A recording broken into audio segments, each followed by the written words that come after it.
In a previous video, I tried out the Triclone weed eater head attachment and had some good results with the cutting potential, but had some issues with overheating of the gearbox.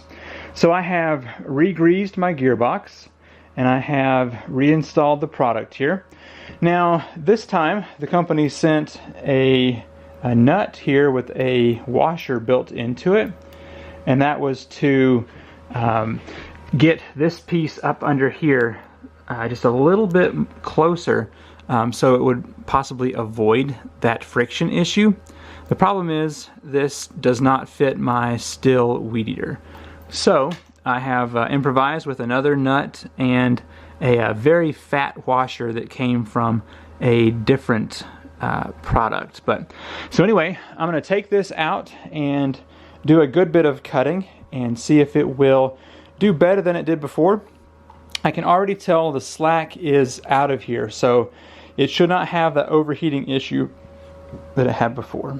I found that while these are being shipped, the blades are locked back, so just take a screwdriver or something in here and pop those free.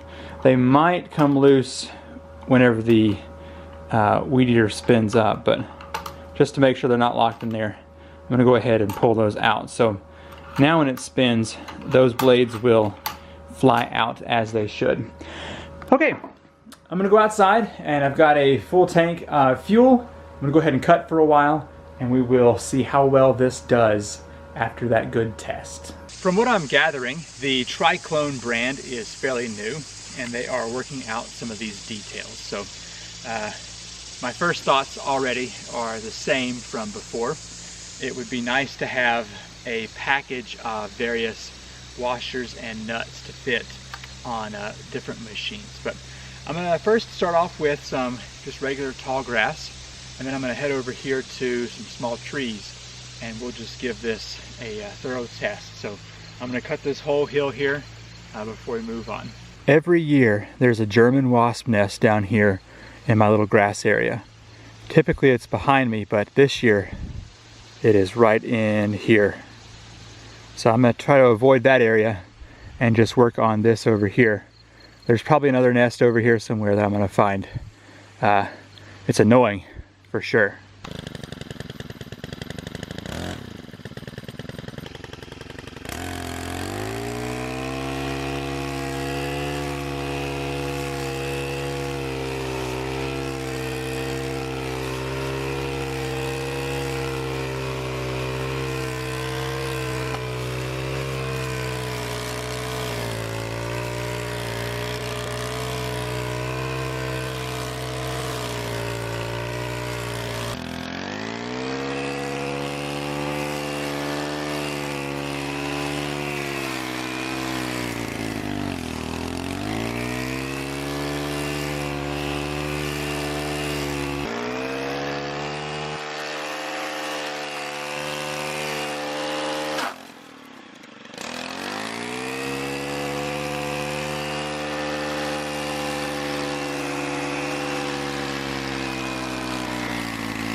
I'm going to try and stay away from those German wasps, but this attachment cuts through regular grass with ease, so no problem there. Let's head over to some bigger trees.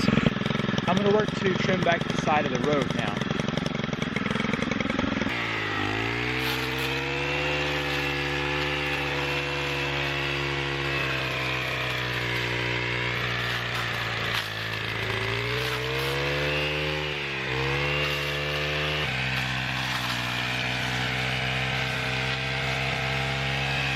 For the initial test, I just cut some basic grass very low to the ground over here.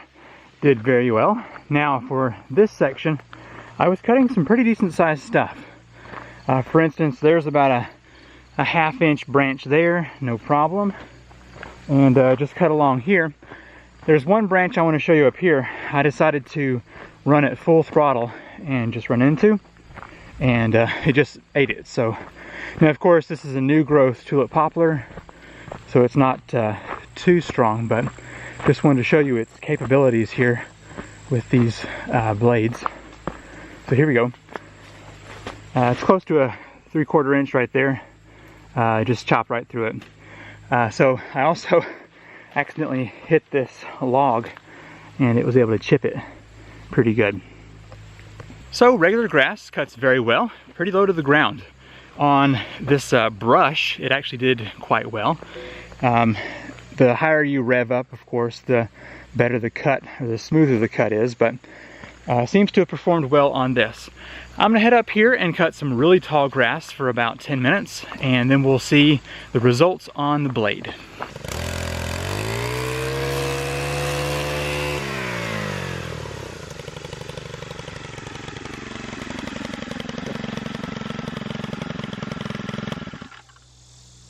That didn't take long. Let me show you what I just found. I've been mowing this stretch just to right here and turning around.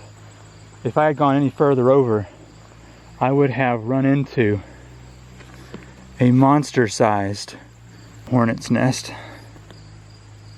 Okay, I don't want to mess with a hornet's nest. Let's just take this inside and look at the results from what we've done so far. The last time I tested this, you could just feel heat coming off of this thing from a couple feet away, which was insane. This time, it doesn't seem to have that problem.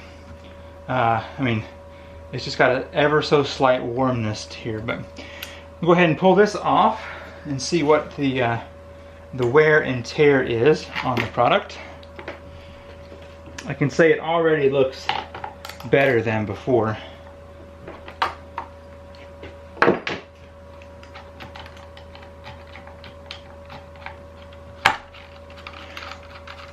I'll also show you what I used to space this thing. A different kit that I had came with this extra large aluminum washer and that left-handed nut. So that worked out really well to keep this from getting overheated. So that's the wear on the plate from the, where did I just put that? Oh, that is the plate. That's funny. Okay, so yeah, much better from before. Before it had just a huge gouging effect in there, and not so on this one. So looking better there. Now for the unit itself, got some grass in there, no big deal. The blades are barely even touched. No dents there. There is a dent on that one. I probably hit a rock. So if you look on here, there actually is a line, and that line is supposed to represent the replacement time. So anyway, it's looking good. Very little wear on the bottom and no wear on the top, so I like it. The heat issue that I had previously with this unit is because the plate here was rubbing on top of the unit, and it was rubbing really bad. So adding this extra large washer, and you wouldn't have to have a washer this big. I think just a regular washer would work. That's just what I found that fit. That prevented that friction heat, which was huge. And so now the unit, I feel like, has operated as it was intended. So once again, my thoughts on this. Cuts like a dream, no string replacement, but it needs to have the hardware in the box to fit multiple weed eaters. So it came with a washer that did not fit my still, and they provided a new nut with, let's see if I can show you that.